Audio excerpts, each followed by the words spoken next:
Hello, this is the Alien Annihilators, Book 2, The Mages of Magic, Chapter 16, Just Enough Water. It was 6 o'clock in the evening by now, 5 hours after Cleo and her friends had made it through that bandit camp.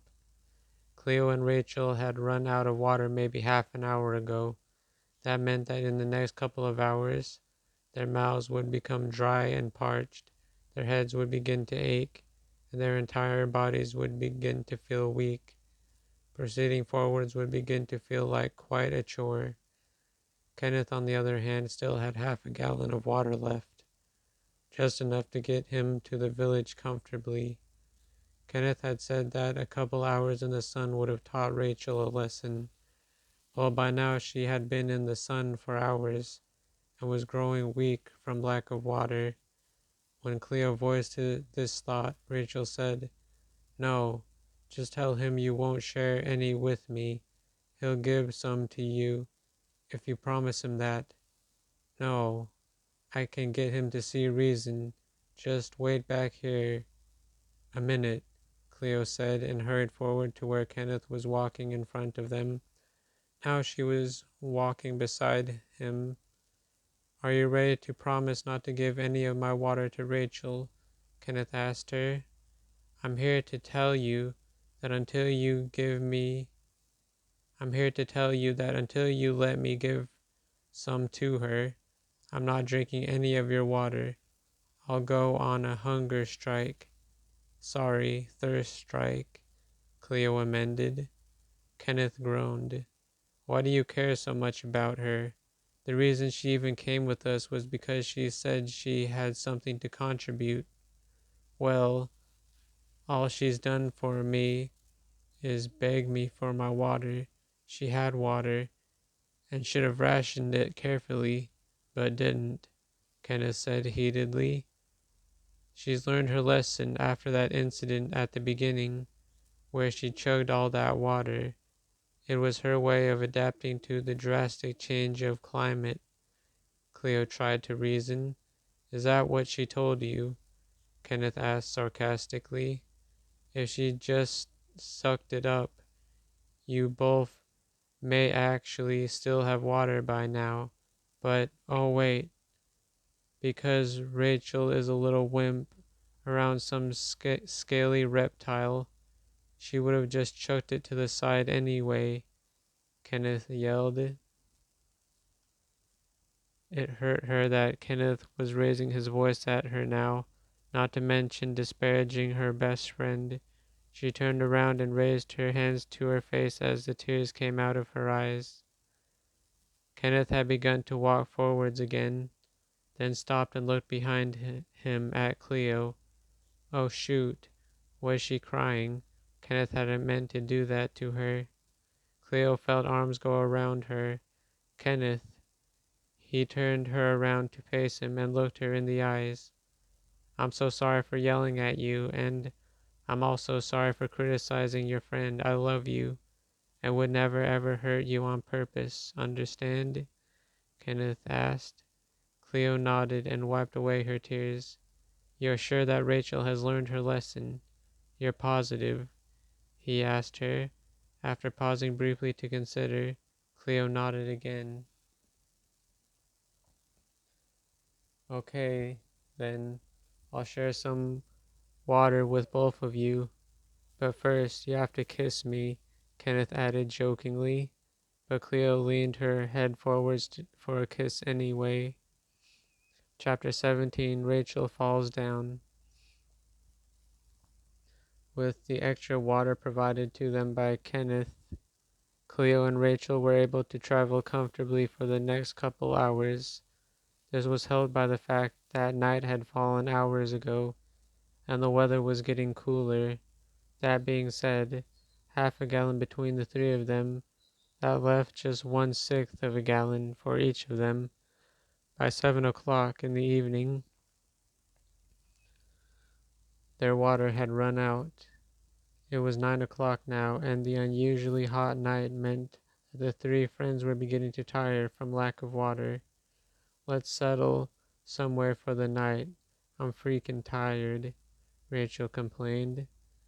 There are still bandits in these parts, remember? Brandon says they like attacking when we're at our weakest. We have to get to the village before they find us, Kenneth insisted. His eyes felt heavy from the exhaustion of the day's travel and the lack of water for the last 2 hours. Still, we have to keep pressing forwards, right? And just then, Rachel fell forwards and onto the ground. Cleo, alarmed, kneeled down next to her and turned her around, facing her. Her eyes were shut, and when Cleo pulled out a flashlight and shone it on her, she could see her lips were dry and cracked. Oh my God, she's dehydrated, like severely. We don't have any more water. What do we do? Cleo asked Kenneth hysterically. We have we have to get her to the village quickly. There has to be somebody that can help her, Kenneth said, and started to pull Rachel up. He put her right arm around his shoulder, and Cleo did the same with her left arm. Cleo and Kenneth hurried her forwards. Cleo scanned the area ahead, but the village was nowhere in sight. Oh my God. Kenneth looked to the northwest. It looks like a water spring. We need to get Rachel over there, Cleo said. No, don't you remember? The water springs are supposed to be poisoned by bandits. We need to get her to the village without stopping anywhere, Kenneth said. Oh yeah, you're right. Let's get her to the village ASAP, she said, and they continued to rush her through the barren desert. Peyton and Petra were crouched on top of a large rock. They'd seen the travelers approaching them from the south and had hoped that they would stop by their water spring for a drink. Peyton and her sister were experts in the art of archery. In fact, if she really wanted to, she could probably get all three of them with a headshot, even from this distance. But no, let them come to me, she thought. She enjoyed watching their delight in drinking from the water spring in such a hot location. But that wasn't the fun part, she thought to herself. The way they died slowly from the strong poison she dumped into the water every morning. That was the fun part. She dumped poison into it every morning to make sure the substance hadn't worn out in the water during the night. However, it became apparent that they were not going to stop. She wondered why they weren't stopping. The girl with the red hair wasn't walking anymore and was being carried by her companions. It was probably dehydration that had her in this condition. So why weren't they stopping her to So why weren't they stopping here to save her? She asked herself. They're not falling for the water. Let's get closer to them and pick them off from a distance, Petra said. Peyton nodded her head, and together they climbed off the rock and blended into the darkness.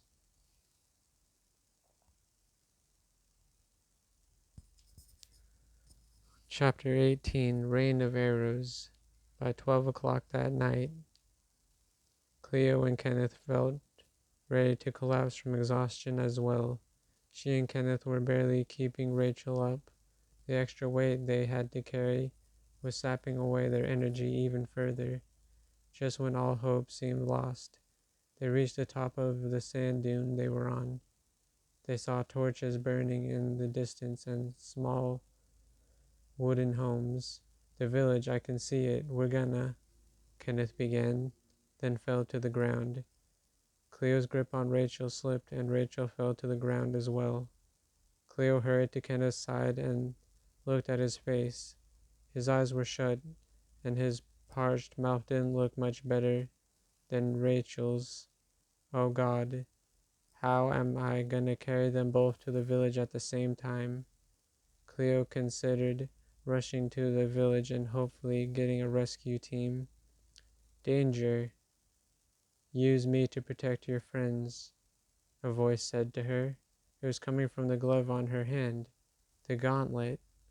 She used the power of the gauntlet to create a magical shield around them all, and in the same moment she heard two projectiles clank off of the barrier and fall to the ground.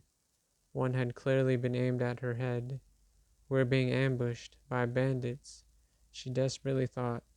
How can I use the power of the gauntlet to get my friends to safety? Then an idea struck her.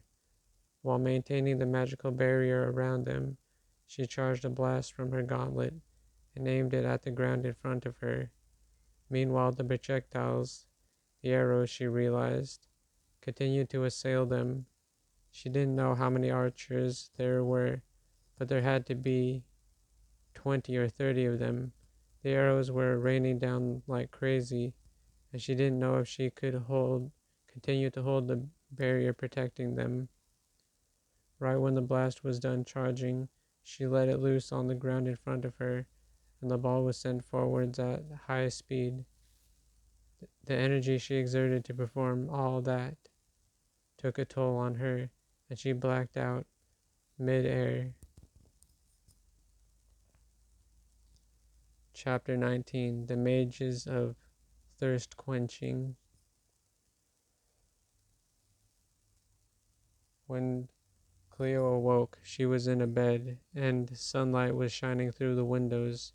The room she was in was small, with just a nightstand and a chair, with a dude sitting in it. Cleo sat up immediately. The gauntlet was still in her hand. She made a dagger appear in it, and pointed it at the boy's throat, making him hold up his arms. Where am I? Are you with the people who tried to kill me and my friends? Cleo demanded. What? No. In fact, I've done quite the opposite. Use some water spells to keep your body hydrated during the night. You must not have had water for quite some time out there, he said. Cleo lowered the weapon. Then it vanished. The boy continued. You made one hell of an entrance back there, quite literally dropping in on us. You're lucky my dad was nearby. As soon as he saw the three of you, saw the condition you were in, he had me and a couple other villagers carry the lot of you back to our house. My dad, he's one hell of a mage, but he said it was time I put my talent to the test as an aspiring mage to be, and now here you are, all recovered from that hellish heat out there, he said. Now that he mentioned it, Cleo felt much better than she had during the last hour in the desert. Her whole body felt cool and hydrated. My name's Trevor, by the way, and don't worry about your friends. My dad took care of them. He does this to all the thirst-stricken travelers that make it here, and they always make a full recovery, Trevor assured her, which eased her worry a little. Just then Cleo realized that this village leader must have been the mage Brandon was talking about. He had magical abilities, and used these abilities for the good of the community, which included nursing the dehydrated folks back to good health. Your father, is he here? Cleo asked. When Trevor nodded, she said, Tell him I wish to request an audience with him once I've finished gathering my friends together.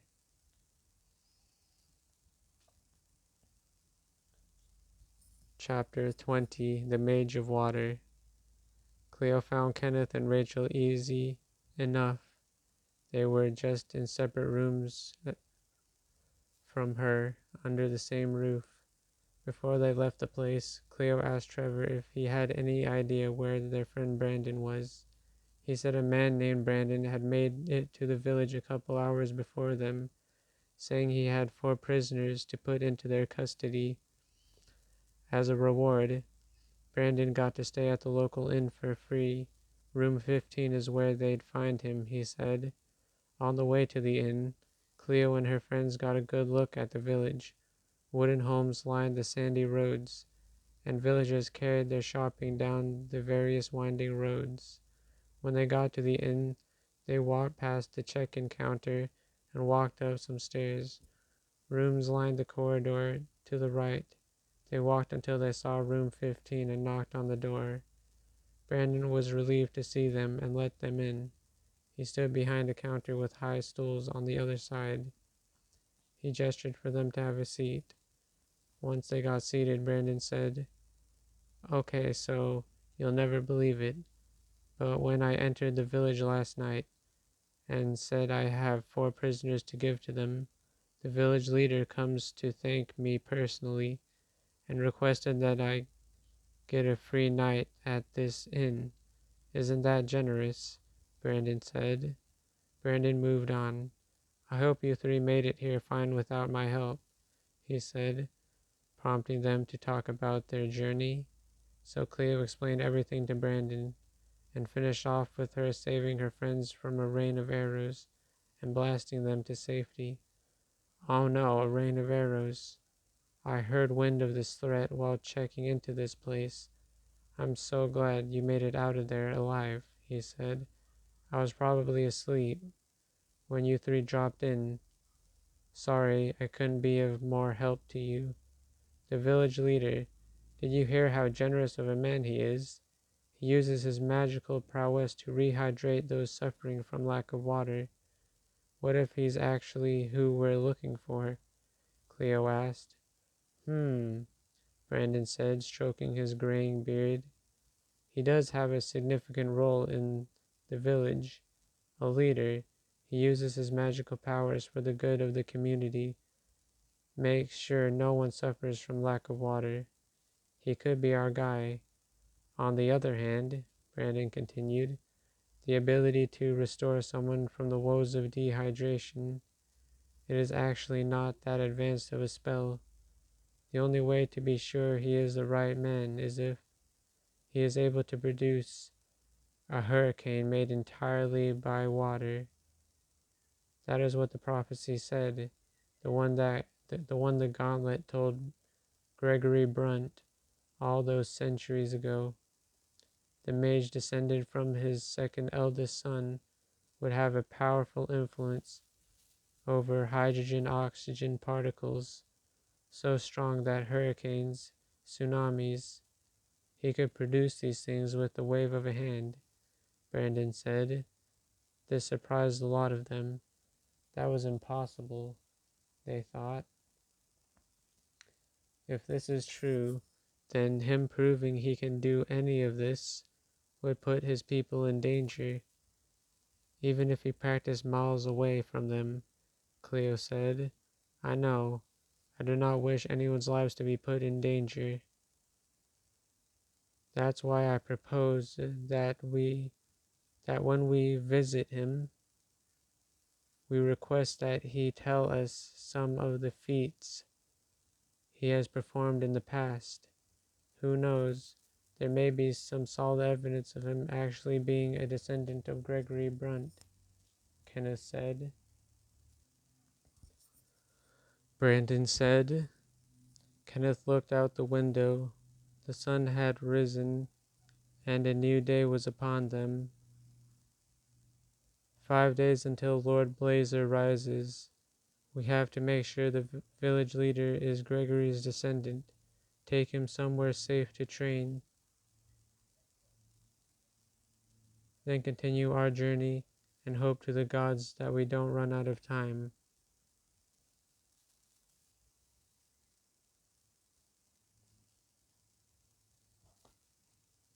This is the Alien Annihilators, Book 2, The Mages of Magic, chapters 16 to 20. And I hope y'all enjoyed, and goodbye.